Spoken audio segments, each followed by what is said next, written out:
Bareskrim Mabes Polri menggeledah rumah Kades dan Sekdes Kohot hingga kantor desa, serta menyita 263 warkah tanah dalam dugaan tindak pidana pemalsuan dokumen penerbitan sertifikat hak milik dan sertifikat hak guna bangunan di area pagar laut Kabupaten Tangerang. 44 saksi dari warga hingga kementerian telah diperiksa. Polisi menduga Kades Kohot Arsin mencatut nama warga untuk menerbitkan girik palsu.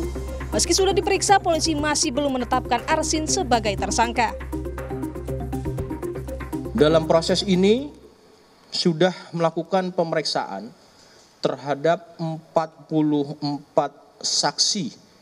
Ya, teman-teman menanyakan siapa saja, tentu ini dari ada masyarakat, ada perangkat desa, ada kepala desa, kemudian ada juga dari pemerintah daerah setempat, termasuk dari kementerian. Tentu ini langkahnya pada status saksi, ya.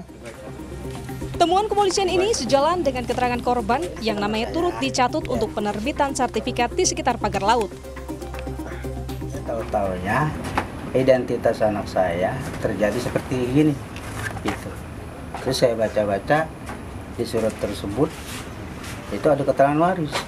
Punya lahan di daratan atau? Saya sama sekali nggak punya, Pak. Semeter pun saya nggak punya. Kalau di laut?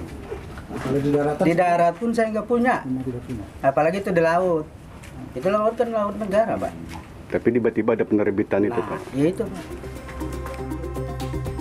Sementara itu, Lembaga Bantuan Hukum PP Muhammadiyah yang melaporkan kasus ini ke polisi meyakini keterlibatan Kepala Desa Kohot Arsin dalam pemagaran laut di Kabupaten Tangerang. Ketua Riset dan Advokasi LBH PP Muhammadiyah Gufroni berharap seluruh yang terlibat dalam kasus pagar laut dapat dikenai sanksi hukum.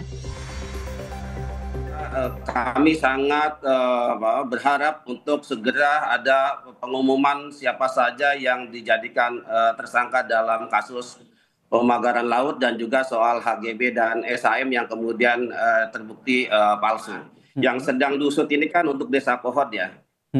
Kita belum mendengar apakah 16 desa juga termasuk yang masuk dalam tahap penyidikan ini.